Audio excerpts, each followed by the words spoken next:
Video title: Dooku's Backfire, the Galactic Plague that Betrayed a Sith Lord.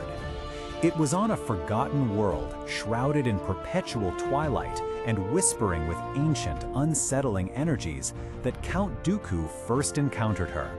Not through any grand design, but through the whispers of his spies, reporting a peculiar blight.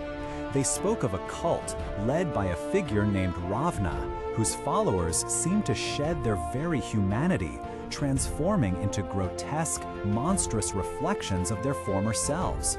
Their limbs twisted, their skin hardened into scales, and their minds became a chaotic symphony of instinct and rage. Dooku, ever the opportunist, felt a dark curiosity stir within him. He traveled to this world not with a fleet or an army, but with a quiet retinue of acolytes, observing from the shadows.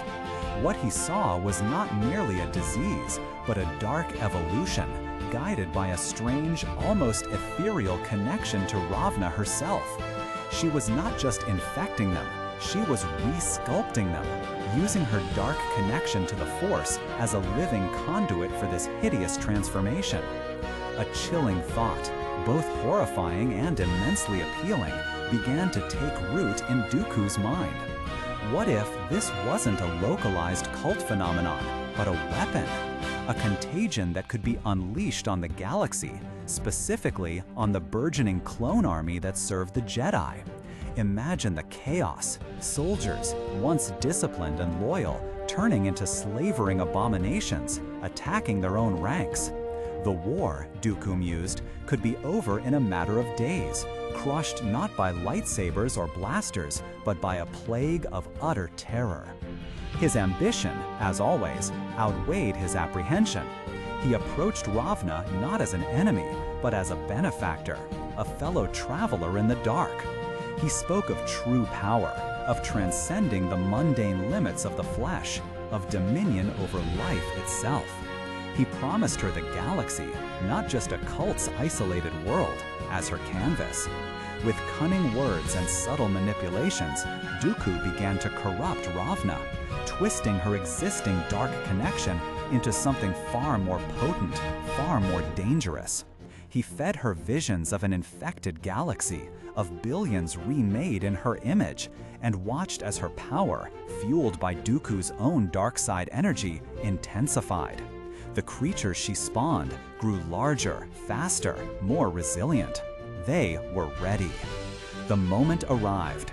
Dooku prepared to unleash Ravna's horror upon a key Republic staging ground. But the dark side, as it always does, harbored its own insidious twist. Ravna, now drunk on the power Dooku had helped cultivate, had grown beyond his control. Her ambition, once parochial, had become galactic. Why limit herself to the clone army when the entire galaxy, Dooku included, could be her personal canvas? The first wave of mutated creatures didn't head for the Republic target.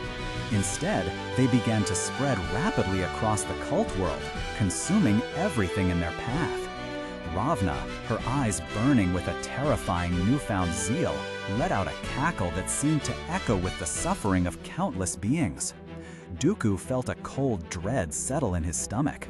He had cultivated a garden of death, and now it threatened to consume him.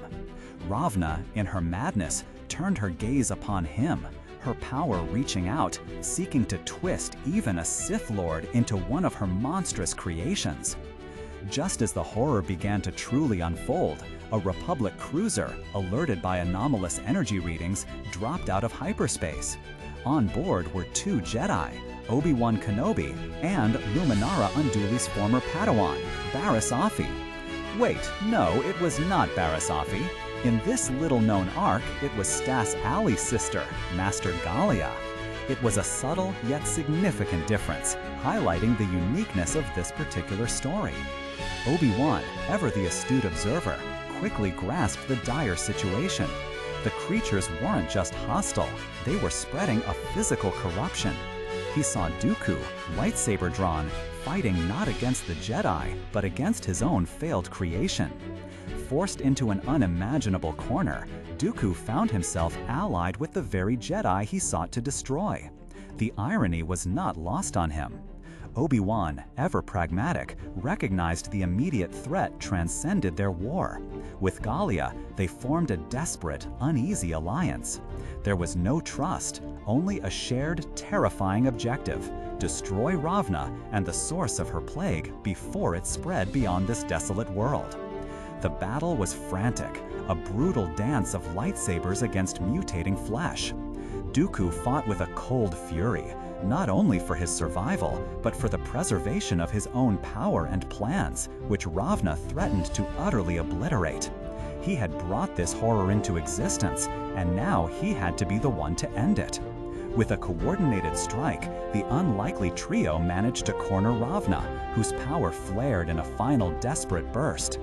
Dooku, knowing the risks, channeled his own formidable dark side energy, not to enhance her, but to overload her, to tear apart the very fabric of her connection to the plague.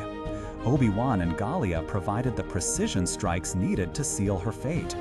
Ravna was destroyed, and with her, the galactic plague began to wither, its monstrous creations collapsing into inert husks. Dooku did not linger. The moment the immediate threat was neutralized, he vanished, leaving the Jedi to survey the devastation he had wrought. He had averted a catastrophic galactic plague, but only by destroying his own potential weapon. This forgotten tale is a potent reminder of Dooku's ruthless ambition, his willingness to risk untold horrors for victory. But more than that, it underscores the inherent instability of dark side alliances. In the shadows, betrayal is not a possibility, but an inevitability. Power, unfettered by empathy or loyalty, ultimately consumes itself, leaving behind a trail of destruction, often for the one who sought to wield it. What do you think of this fascinating, almost forgotten chapter in Star Wars lore? Does it change your perception of Count Dooku? Share your thoughts in the comments below. And if you enjoyed this journey into the deeper corners of the galaxy, consider subscribing for more untold tales. May the Force be with you.